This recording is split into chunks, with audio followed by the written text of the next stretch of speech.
Salutations, fellow readers, writers, and killers of time on YouTube. My name is Martha Jones, and I am here today dressed for maximum hex appeal to more stylishly use the androgynous sounds of my voice to share with you a few words about Bedknobs and Broomsticks, an amalgamation of two chapter books made famous by renowned author of The Borrowers, Mary Norton, and is still more famous by Walt Disney and Company with their movie of the same name in 1971.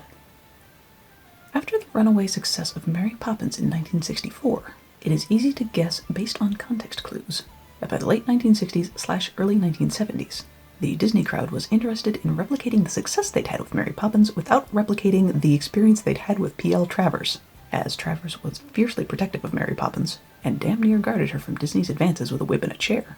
And unlike the painstaking heed given to the source material in Mary Poppins, Bedknobs and Broomsticks the book differs strikingly enough from the movie that one might very well picture a conversation in which Mr. Disney's like, "Hey, Miss Norton, I want badly to adapt your books for the movies, but can I do it in my own style? Pretty please?" And Mrs. Norton's all like, "I got 4 kids to feed, buddy. If the checks don't bounce, you can do what you want with my books." "Oh, thank you. And to say the studio's eye was not loving toward the book would be untrue. There aren't gigantic portions of the text directly represented in the movie the way they are in Mary Poppins, but they are here. Poison dragon liver. You mean you poison the dragon or just the liver? Well, it comes prepared. It's part of the school equipment.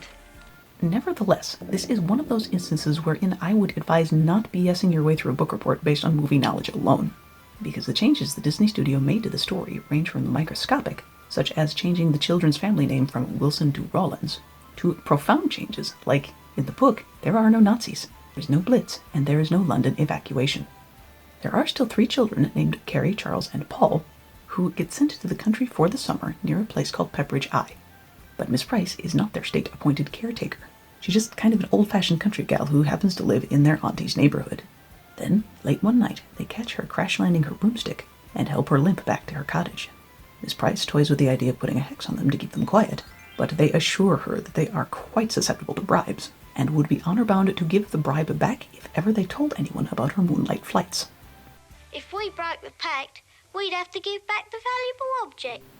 Emilius doesn't turn up until Bonfires and Broomsticks, the second installment in Norton's duology, wherein we get to see the mystical bed/bedknob transport its passengers in time as well as space. When it takes them back to the era of King Charles II, they meet a man named Emilius Jones, who is a basket case, having been apprenticed in his youth by well-meaning parents to a con man who claimed to be a wizard. So Emilius reckons that now that his parents and the con man are dead, if people learn he is an imposter, he is dead meat. Whereas if they think that he is a genuine wizard, he is also dead meat. Ah, now you have my undivided attention. And he's right. It turns out people on witch hunts are notoriously unreasonable, and as is more or less implied by the title, the mob does come after Emilius in Bonfires and Broomsticks, and it takes a neat trick from Miss Price and the children to get him free. Anyway, it is from this jaunt to the past that we learn about Miss Price's knack for substitutionary locomotion, and it is in regards to the character of Emilius that we get my favorite example of symbiosis between Mary Norton's text and Walt Disney's film based on how each medium handles a phenomenon called cosmic Creepus. Carrie felt Miss Price was quoting from a book and she longed to know a little more. "Could I just see lesson 1?" she asked. Miss Price glanced quickly at a pile of folders on an upper shelf and then shook her head. "I'm sorry, Carrie. This course is absolutely confidential. Any infringement of this regulation," she quoted, "entails a fine not less than 200 pounds and condemns the offender to progressively recurring attacks of cosmic Creepus." See, the fact that cosmic Creepus of the movie looks like this suggests, at least to me, that upon being threatened with attacks of, quote, cosmic Creepus, unquote, the Miss Price of the movie ventured to ask what on earth that was, and the professor sicked a vicious cat on her, because he couldn't possibly manage a cosmic Creepus spell, but he could totally catch an alley cat and ship it parcel post. And it's kind of my favorite thing ever. I love it lots. Now, in the 1960s, German Nazis were kind of the Swiss Army knife of bad guys. There were no civil rights issues in making them your villains. Their defeat in World War II kind of symbolized the best America could be. And as is a good enough reason for putting anything in your movie, everybody's doing it. But Bedknobs and Broomsticks, the book, is entertaining without the World War II angle or the found family vibe that Miss Price and Mr. Brown eventually achieve with the children in the movie. In fact, so entertaining was the book without bringing the war into it, that I had to wonder in retroactively appraising this movie I grew up with. Is the adding of Nazis gratuitous, or mayhaps a cheap inclusion for drama's sake? After kicking the idea around a bit, I came to the conclusion that the World War II angle is fine, in that it raises the stakes from personal to global. We may be able to bring this war to a successful end. That is why I need the novel.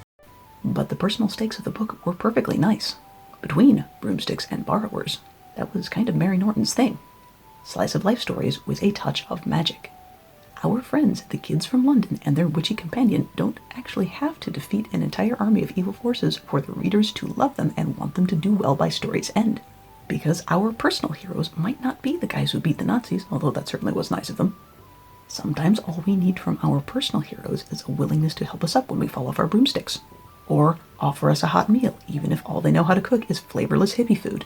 Or stick around when it would be easier to run away. Speaking of which, it is time for a controversial opinion. Let me just say before we get started on the next section, I love this movie.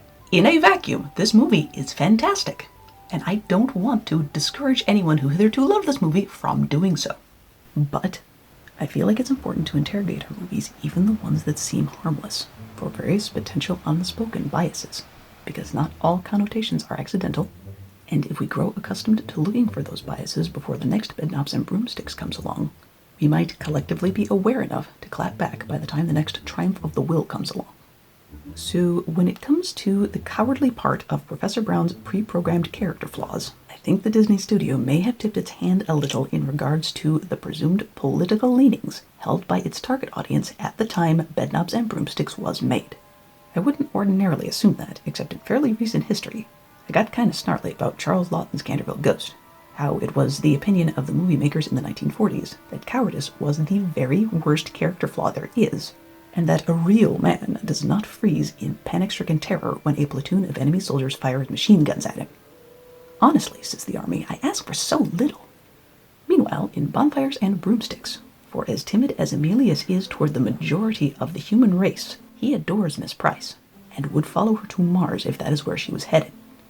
Emilius of the movie gets what could be seen as a bit of an upgrade, in that he is given a nice little character arc that is entertaining and even kind of touching to see unfold on screen. But we also see him get offered a swell life with a lady and kids who see his faults and love him anyway. Besides which, he's an old-ass man in no fear of the draft, who could do a lot worse than task himself with the taking care of his dear ones on the home front, a thing he kinda knows and privately wrestles with. You're a failure, Emilius Brown. And a coward. But at the end of the picture, he dresses in fatigues and puts himself, albeit indirectly, in the line of fire because that is apparently what non-cowards do. Add to that fact that this movie was released in 1971, at a time when young men were struggling to see why they should go to Vietnam after watching their brothers and their buddies go overseas for a couple years and not necessarily coming back. And I don't know. If I were called a coward for not enlisting at the same time I was offered an opportunity to play house with some terrific kids and a lady who looked remarkably like strawberry blonde, 1960s era Angela Lansbury, I do believe I'd take that deal. Take care of yourself, Gav. I'll do that. And I'll be back before you've grown an inch taller. Dude, magnanimous as it is to lay your life on the line for your country, how is signing up to maybe get yourself killed meaningfully better for those kids than stepping up to fill the father-shaped void in their lives? The way things are, it's much too dangerous being a civilian. We'll be together again. No, Professor Brown. If the army ain't come to get you, enjoy it, revel in it. Take every advantage, because that is what Presidents Johnson and Nixon would do. As always, thank you for giving these videos a shot. I post whenever I can. In the meantime, take it easy. Loves you. Bye.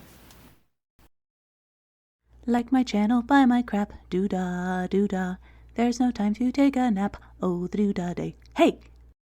You must face the age of not believing, doubting everything you ever knew, until at last you start believing there's something wonderful